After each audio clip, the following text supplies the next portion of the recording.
บุคคลที่มีชื่อเสียงที่เชื่อในการสื่อสารกับคนตายสวัสดีค่ะยินดีต้อนรับเข้าสู่ช่อง Rose Wish เล่าเรื่องช่องที่เล่าเรื่องประวัติศาสตร์ตำนานลี้ลับที่เคยเกิดขึ้นหรือหาสาเหตุไม่ได้วันนี้เราจะมาพูดถึงความนิยมในลัทธิจิตวิญญาณที่มีการขึ้นลงตลอดศตวรรษที่ 19 และทศวรรษแรกของศตวรรษที่ 20 และเพิ่มขึ้นอย่างรวดเร็วหลังจากสงครามและโรคระบาดใหญ่ๆแม้ว่าความเชื่อเรื่องชีวิตหลังความตายจะเป็นรากฐานสำคัญของศาสนาและวัฒนธรรมโบราณและสมัยใหม่ทั่วโลกแต่แนวคิดที่ว่าเราสามารถสื่อสารกับคนตายได้นั้นไม่เคยได้รับการยอมรับในระดับเดียวกันแต่ในช่วงระยะเวลาประมาณ1 ศตวรรษเริ่มตั้งแต่ทศวรรษที่ 1840 การส่งข้อความระหว่างโลกมนุษย์และโลกวิญญาณได้รับความนิยมไม่เพียงแต่ในฐานะศาสนาเท่านั้นแต่ยังเป็นกิจกรรมยามว่างอีกด้วยแม้ว่านักคิดชาวยุโรปจำนวนหนึ่งในศตวรรษที่ 18 จะคิดเล่นๆกับแนวคิดเรื่องความเชื่อมโยงที่อาจเกิดขึ้นระหว่างวิทยาศาสตร์กับสิ่งเหนือธรรมชาติแต่กระแสความเชื่อทางศาสนาใหม่ที่เรียกว่าลัทธิจิตวิญญาณสมัยใหม่ได้เริ่มต้นขึ้นในตอนเหนือของรัฐนิวยอร์กในปี 1848เมื่อพี่น้องสองคนคือมาร์กาเร็ตและเคทฟ็อกซ์มีชื่อเสียงในท้องถิ่นและต่อมา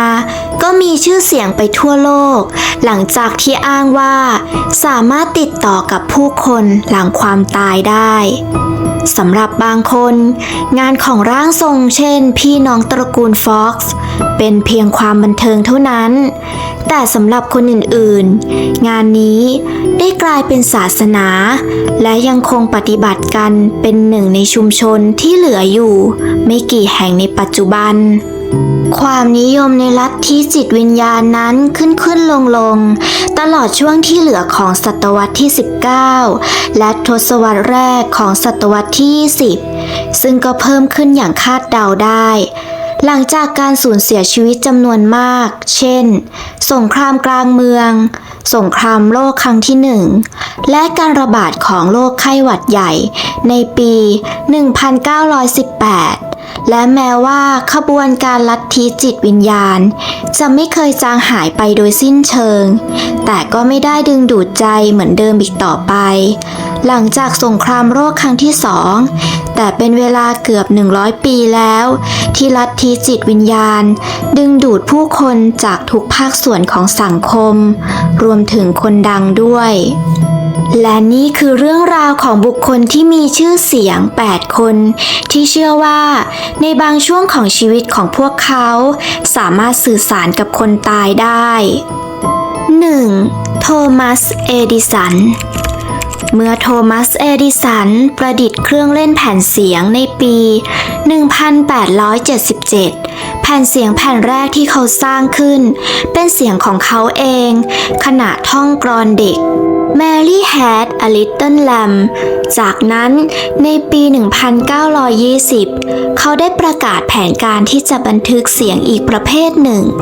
ซึ่งเป็นเสียงของผู้ที่ไม่มีชีวิตอีกต่อไปโดยเฉพาะอย่างยิ่งโทรศัพท์วิญญาณที่สามารถพูดคุยกับคนตายได้มาร์คส์ ฮาร์สแมน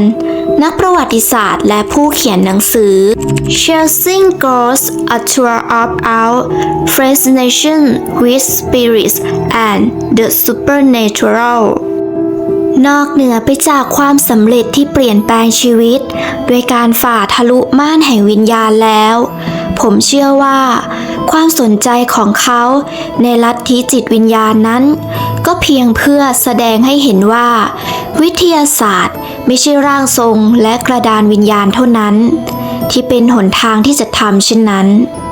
ฮัชแมนกล่าวในความเป็นจริงในปี 1920 เอดิสันบอกกับนิตยสารอเมริกันว่า วิธีการและเครื่องมือที่ใช้ที่ถกเถียงกันทั่วไปนั้น เป็นเพียงเรื่องไร้สาระที่ไม่เป็นวิทยาศาสตร์บางคนเชื่อว่าความเชื่อของเอดิสันเกี่ยวกับการสื่อสารกับคนตายเป็นเรื่องตลกหรือเป็นโอกาสที่จะสร้างกระแสข่าวและหารายได้จากความนิยมในลัทธิจิตวิญญาณตามที่ฮัชแมนกล่าวและยังกล่าวเสริมว่าเป็นไปได้อย่างแน่นอนแต่ในขณะเดียวกันเอดิสันก็มีสมมุติฐานที่แปลกประหลาดเกี่ยวกับสิ่งที่เกิดขึ้นหลังจากมนุษย์ตายไปแล้วนักประดิษฐ์กล่าวถึงความเชื่อของเขาเกี่ยวกับแนวคิดเรื่องหน่วยชีวิตฮัชแมนอธิบายโดยสรุปแล้วหน่วยชีวิตจำนวนกว่า100 ล้านหน่วยประกอบกันเป็นมนุษย์และช่วยให้เราดำรงชีวิตต่อไปได้เมื่อเราตายหน่วยชีวิตเหล่านี้จะส่งผลต่อไปยังคนอื่น 2. เมเวสหลังจากประสบกับอาการปวดท้องอย่างรุนแรงขณะแสดงในชิคาโกในปี 1929 นักเขียนนักรณรงค์และดาราแห่งเวทีเวเดวิลและจอเงินเมเวสซึ่งขณะนั้นอายุเพียง 36 ปีเชื่อว่าความโล่งใจของเธอในที่สุดก็มาถึงมือของนักบำบัดจิตวิญญาณที่ชื่อว่าซิเดวารามสุกุคอลเลกชันเอกสารของเวสตั้งแต่ปี 1928 ถึง 1984 ที่เก็บรักษาไว้ในห้องสมุดสเลซิงเจอร์ของมหาวิทยาลัยฮาร์วาร์ดประกอบด้วยเอกสารที่ตัดตอนมาจดหมายโต้ตอบและแผ่นพับที่เกี่ยวข้องกับการมีส่วนร่วมของเธอกับลัทธิจิตวิญญาณรวมถึงโทมัสจอห์นแจ็คส์แคลรีซึ่งเป็นร่างทรงที่มีชื่อเสียงซึ่งกลายมาเป็นที่ปรึกษาทางจิตวิญญาณและเพื่อนของเวสนอกจากนี้ในเอกสารเก็บถาวรยังมีเอกสารที่บันทึกการเดินทางหลายครั้งของเวสไปยังค่ายลีเดลซึ่งเป็นค่ายสปิริชวลิสต์นอกเมืองบัฟฟาโลรัฐนิวยอร์กโดยเธอไปเยี่ยมเคลลี่เพื่ออ่านหนังสือและเพื่อรักษาโรคซึ่งรวมถึงการเข้าพักในช่วงฤดูร้อนของปี 1955 เมื่อเวสอยู่ที่นั่นเพื่อร่วมพิธีอุทิศวิหารรักษาโรคแห่งใหม่ในชุมชนเมื่อวันที่ 3 กรกฎาคม 3. สมเด็จพระราชินีวิกตอเรียแม้ว่าลัทธิจิตวิญญาณสมัยใหม่จะมีมาตั้งแต่ช่วงปีค.ศ. 1840 แต่ลัทธิจิตวิญญาณก็เริ่มได้รับความนิยมในสหราชอาณาจักรเมื่อสมเด็จพระราชินีวิกตอเรียซึ่งเริ่มสนใจในลัทธิจิตวิญญาณนี้สมเด็จพระราชินีวิกตอเรียทรงโศกเศร้ากับการสิ้นพระชนม์ของเจ้าชายอันเบิร์ตพระสวามีในปีค.ศ. 1861 และทรงเข้าสู่ช่วงเวลาแห่งความเศร้าโศกซึ่งกินเวลานานจนกระทั่งสิ้นพระชนม์ในปีค.ศ. 1901 โดยต้องสวมชุดสีดำทั้งชุดและเครื่องประดับแสดงความเศร้าโศกซึ่งมีรูปถ่ายของอันเบิร์ตและผมของเขาอยู่ด้วยนอกจากนี้ยังพยายามติดต่อกับอันเบิร์ตในชีวิตหลังความตายอีกด้วยไม่นานหลังจากการเสียชีวิตของอันเบิร์ตร่างทรงวัย 13 ปีชื่อโรเบิร์ตเจมส์ลีอ้างว่าเจ้าชายได้ติดต่อมาในระหว่างการทรงเจ้าเข้านิกายครั้งหนึ่งโดยบอกว่าเขามีข้อความที่จะฝากถึงพระราชินีเมื่อได้ยินเช่นนี้วิกตอเรียจึงได้จัดเตรียมการทรงเจ้าเข้านิกายกับลีโดยระหว่างนั้นเขาได้กล่าวถึงข้อมูลที่ไม่มีใครรู้มาก่อนโดยเฉพาะอย่างยิ่งชื่อเล่นที่เขาตั้งให้กับเธอตามที่ฮัชแมนกล่าว วัยรุ่นคนนี้ทำพิธีกรรมเรียกวิญญาณให้ราชินีที่พระราชวังบักกิงแฮมหลายครั้งก่อนจะมอบหน้าที่ในการติดต่อวิญญาณให้กับร่างทรงคนอื่นเขากล่าวอธิบายวิกตอเรียยังคงทำพิธีกรรมเรียกวิญญาณที่พระราชวังและเป็นที่รู้กันว่ามักจะขอคำแนะนำจากสามีที่เสียชีวิตในเรื่องการเมือง 4. อาร์เธอร์ โคนันดอยล์แม้ว่าเซอร์อาร์เธอร์ โคนันดอยล์จะเป็นที่รู้จักกันดีในปัจจุบันในฐานะผู้สร้างเชอร์ล็อก โฮมส์แต่ในช่วงปลายศตวรรษที่ 19 และต้นศตวรรษที่ 20 เขาก็เป็นหนึ่งในนักจิตวิญญาณที่มีชื่อเสียงที่สุดเช่นกันนักเขียนที่เชื่อคนง่ายคนนี้เชื่อมั่นอย่างแน่วแน่ในพลังของร่างทรงหลายๆร่างและถึงกับเชื่อว่ามีนางฟ้าอยู่จริงหลังจากที่เด็กสาววัยรุ่น2 คนปลอมรูปไปฮัชแมนกล่าวทุกอย่างเริ่มต้นเมื่อดอยเข้าร่วมพิธีกรรมเรียกวิญญาณในปี 1880 แม้ว่าในตอนแรกเขาจะไม่เชื่ออะไรง่ายๆแต่เขาก็ค่อยๆเชื่อมั่นว่าเราสามารถสื่อสารกับคนตายได้ในจดหมายถึงนิตยสาร Spirit Tourist รายสัปดาห์ชื่อ Light ในปี 1887ดอยได้เขียนว่าเป็นเรื่องแน่นอนอย่างยิ่งว่าสติปัญญาสามารถดำรงอยู่ได้นอกเหนือจากร่างกายและหลังจากพิจารณาหลักฐานแล้วฉันก็ไม่เคยสงสัยถึงการมีอยู่ของปรากฏการณ์นี้ได้มากกว่าที่สงสัยถึงการมีอยู่ของสิงโตในแอฟริกาความสนใจของเขามีมากขึ้นหลังจากที่เขาเชื่อว่าได้ยินข้อความส่วนตัวจากลูกชายของเขาฮัชแมนกล่าวคิงส์ลีย์ลูกชายของโฮมเสียชีวิตด้วยโรคปอดบวมที่ติดเชื้อหลังจากได้รับบาดเจ็บสาหัสในยุทธการที่แม่น้ำซอมในปี 1916 ดอยส์เดินทางไปทั่วยุโรปและอเมริกาเพื่อเทศนาเกี่ยวกับความมหัศจรรย์ของลัทธิจิตวิญญาณและชีวิตหลังความตายความเชื่ออันแรงกล้าของดอยในที่สุดก็ทำให้มิตรภาพของเขากับแฮร์รี่ ฮูดินีศิลปินผู้หลบหนีและนักมายากลชื่อดังต้องสั่นคลอนซึ่งมองว่าลัทธิจิตวิญญาณเป็นเรื่องหลอกลวงและใช้เวลาหลายปีในการหักล้างการสื่อสารที่ถูกกล่าวหาว่าเกิดขึ้นระหว่างการทรงเจ้าและเปิดโปงร่างทรงว่าเป็นการหลอกลวงตามคำกล่าวของฮัสแมนความสัมพันธ์ของพวกเขาได้รับผลกระทบอย่างมากหลังจากเลดี้จอยอ้างว่าได้รับข้อความยาวเหยียดจากแม่ของฮูดินีและฮูดินีปฏิเสธที่จะเชื่อแม้ฮูดินีจะพยายามเปิดโปงการฉ้อโกงแต่ความเชื่อของดอยก็ไม่เคยเปลี่ยนแปลงฮัชแมนกล่าวที่จริงแล้วดอยยังอ้างว่าวิญญาณชื่อฟีเนียสซึ่งมีอายุนับพันปีนั้นได้ติดต่อกับเขาและภรรยาของเขาเป็นประจำและให้คำแนะนำพวกเขาในเรื่องต่างๆเช่นการเดินทางและอสังหาริมทรัพย์ 5. แมรี่ท็อดลินคอล์นแม้ว่าแมรี่ท็อดลินคอล์นจะพยายามติดต่อกับสามีของเธอประธานาธิบดีอับราฮัมลินคอล์นหลังจากที่เขาถูกลอบสังหารในปี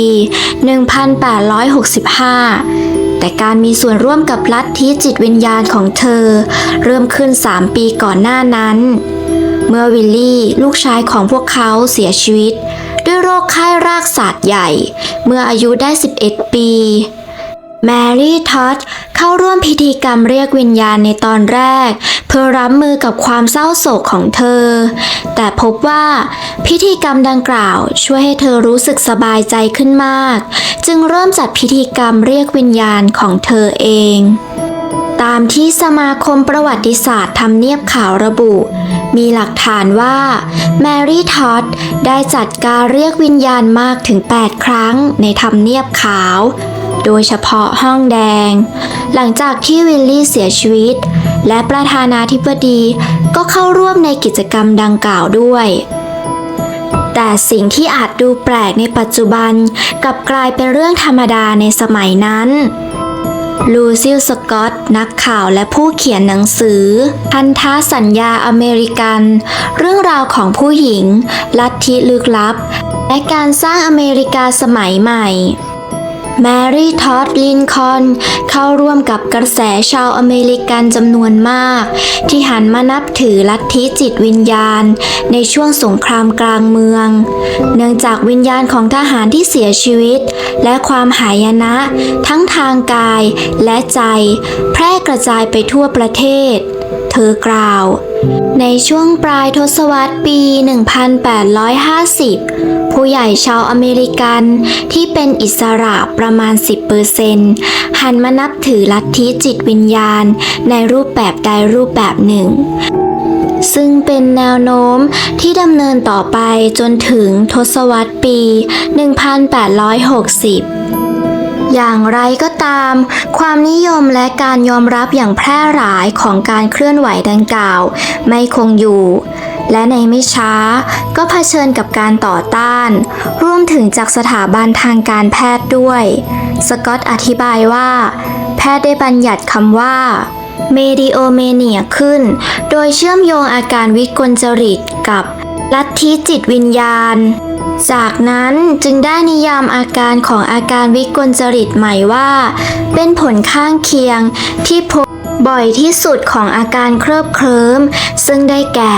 อาการแข็งเกร็ง อาการชัก และอาการปิติยินดี สกอตต์กล่าวว่าในปี 1872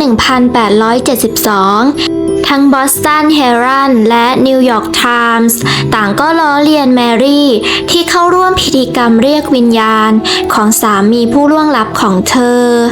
จากนั้นในปี 1875 โรเบิร์ตลูกชายของแมรี่ก็สั่งให้เธอเข้ารับการบำบัดทางจิตเป็นเวลาสั้นๆ เพื่อปฏิบัติพิธีกรรมทางจิตวิญญาณ 6. วิกตอเรีย วูดฮันวิกตอเรีย วูดฮันอาจเป็นที่รู้จักดีที่สุดจากการลงสมัครชิงตำแหน่งประธานาธิบดีสหรัฐอเมริกาในปี 1872 ในฐานะผู้หญิงคนแรกที่ลงสมัครชิงตำแหน่งดังกล่าว เธอใช้ชีวิตทั้งชีวิตในการบุกเบิกเส้นทางอาชีพต่างๆมากมายตั้งแต่ยังเด็ก ผู้คนเชื่อว่าเธอได้รับคำแนะนำและการปกป้องเป็นพิเศษจากวิญญาณของผู้เสียชีวิต ซึ่งทำให้เธอสามารถทำสิ่งที่ผู้หญิงในยุคนั้นไม่ชอบได้ นอกจากการลงสมัครรับเลือกตั้งประธานาธิบดีแล้ววูดฮันยังเป็นผู้หญิงคนแรกที่เป็นเจ้าของบริษัทการลงทุนบนวอลล์สตรีทก่อตั้งหนังสือพิมพ์ของตัวเองและพูดต่อหน้ารัฐสภาเรียกร้องให้ผู้หญิงได้รับสิทธิในการลงคะแนนเสียงและแม้ว่าการลงสมัครรับเลือกตั้งทางการเมืองของเธอจะไม่ได้สิ้นสุดลงเมื่อเธอได้เข้าไปอยู่ในทำเนียบขาวแต่วูดฮันได้รับเลือกเป็นประธานสมาคมนักจิตวิญญาณแห่งอเมริกาในปี 1871 โดยเรียกสิ่งนี้ว่า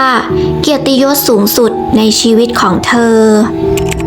7. แดน แอคครอยด์นอกจากจะเป็นหนึ่งในนักแสดงชุดแรกของ Saturday Night Live เมื่อรายการเปิดตัวในปี 1975 แล้วแดน แอคครอยด์ยังมีความเกี่ยวข้องอย่างใกล้ชิดกับบทบาทนำของเขาในแฟรนไชส์ภาพยนตร์ Ghostbusters ในความเป็นจริงเขาไม่ได้แค่ร่วมเขียนบทเท่านั้นแต่แนวคิดสำหรับภาพยนตร์ในปี 1984 ก็เป็นของเขาอีกด้วยและแอคครอยด์ไม่ต้องมองหาแรงบันดาลใจไกลปู่ทวดของเขาแซม แอคครอยด์เป็นส่วนหนึ่งของชุมชน Spirit Tourist ในแคนาดาซึ่งเขาเป็นเจ้าภาพจัดการประชุมเรียกวิญญาณที่ฟาร์มเฮาส์ของครอบครัวเป็นประจำตลอดช่วงปี 1920 และ 1930 ในปี 2009 ปีเตอร์ แอคครอยด์พ่อของแดนและหลานชายของแซม ได้ตีพิมพ์หนังสือชื่อ A History of Ghosts ซึ่งบันทึกประวัติศาสตร์ทั่วไปของลัทธิจิตวิญญาณรวมถึงบทบาทของครอบครัวแอคครอยด์ในชุมชน แดน แอคครอยด์กล่าวถึงลัทธิจิตวิญญาณในการสัมภาษณ์กับ Canadian Broadcasting Corporation หรือบริษัทกระจายเสียงแห่งแคนาดาในเดือนพฤษภาคม ปี 2220 โดยกล่าวว่าเราเชื่อและฉันเดาว่านั่นเป็นศาสนาของฉัน ว่าคุณสามารถพูดจากอีกฝั่งได้ และจิตสำนึกยังคงอยู่ 8. ฮิลมา อัพครินแม้ว่าศิลปินในช่วงต้นศตวรรษที่ 20 เช่น วาซิลี คันดินสกีและพีท มอนเดรียนจะได้รับเครดิตเป็นส่วนใหญ่ว่าเป็นผู้จุดประกายปรากฏการณ์ศิลปะนามธรรมตะวันตก แต่จิตรกรชาวสวีเดนชื่อฮิมา อัพคินเริ่มสร้างผลงานที่กล้าหาญมีสีสันและเป็นรูปทรงเรขาคณิตที่คล้ายกันก่อนหน้านี้แล้ว นอกเหนือจากงานศิลปะแล้วอัพคินยังมีความสนใจหลักอีกอย่างในชีวิตของเธอนั่นคือลัทธิจิตวิญญาณตามที่สกอตกล่าวเชื่อกันว่าเธอแสดงแนวโน้มลัทธิจิตวิญญาณครั้งแรกในปี 1879 ตอนอายุ 17 ปี ซึ่งไม่นานก่อนที่จะเริ่มมีอาชีพศิลปิน ในปี 1896 ฮิลมาเริ่มจัดพิธีกรรมเรียกวิญญาณเป็นประจำร่วมกับผู้หญิงอีก 4 คนที่เรียกตัวเองว่า The Five สกอตอธิบายในฐานะส่วนหนึ่งของการสื่อสารกับอีกฝ่ายผู้หญิงเหล่านี้เริ่มวาดภาพโดยอัตโนมัติที่ถ่ายทอดออกมาจากวิญญาณแม้ว่าฮิลมาจะเข้าร่วมกับกลุ่มนักจิตวิญญาณอื่นๆอย่างเป็นทางการมากขึ้นแต่เธอยังคงวาดภาพที่เกี่ยวข้องกับจิตวิญญาณของเธอต่อไปจนกระทั่งเสียชีวิตในปี 1944 ผลงานที่มีชื่อเสียงที่สุดของอัพครินบางส่วนเป็นส่วนหนึ่งของชุดผลงานที่เรียกว่า The Painting of the Temple ซึ่งสกอตกล่าวว่ามุ่งหวังที่จะแสดงให้เห็นถึงอาณาจักรแห่งพลังจิตที่เหนือธรรมชาติซึ่งเราไม่สามารถสังเกตได้ด้วยประสาทสัมผัสของเราเธอเริ่มวาดภาพชุดนี้ในปี 1906 หลังจากที่วิญญาณติดต่อหาเธอและสมาชิกคนอื่นๆของ The Five ที่เรียกเราให้เธอรับโครงการนี้และทำเสร็จในปี 1915 ดวงวิญญาณบอกเธอว่าวันหนึ่งภาพเหล่านี้จะถูกนำไปจัดแสดงในวิหารซึ่งฮิลมาจินตนาการได้ว่าวิหารแห่งนี้ประกอบด้วยหลายชั้นที่เชื่อมต่อกันด้วยเส้นทางเกลียวสกอตกล่าวเพียง100 ปีหลังจากที่เธอวาดภาพชุดภาพนี้เสร็จผลงานของเธอได้ถูกนำไปจัดแสดงในพิพิธภัณฑ์กุ๊กเกนไฮม์ในนิวยอร์กซึ่งเป็นวิหารแห่งศิลปะที่มีการออกแบบเช่นนี้โลกวิญญาณที่เราไม่อาจจะรู้ลึกได้ว่าเกิดขึ้นได้จริงหรือไม่แต่เรื่องเล่าต่างๆนี้ที่เกิดขึ้นแสดงให้เห็นว่าเราทุกคนมีความเชื่อที่แตกต่างกันขอขอบคุณที่ติดตามรับชมมาถึงตอนนี้และเราจะกลับมาพบกันใหม่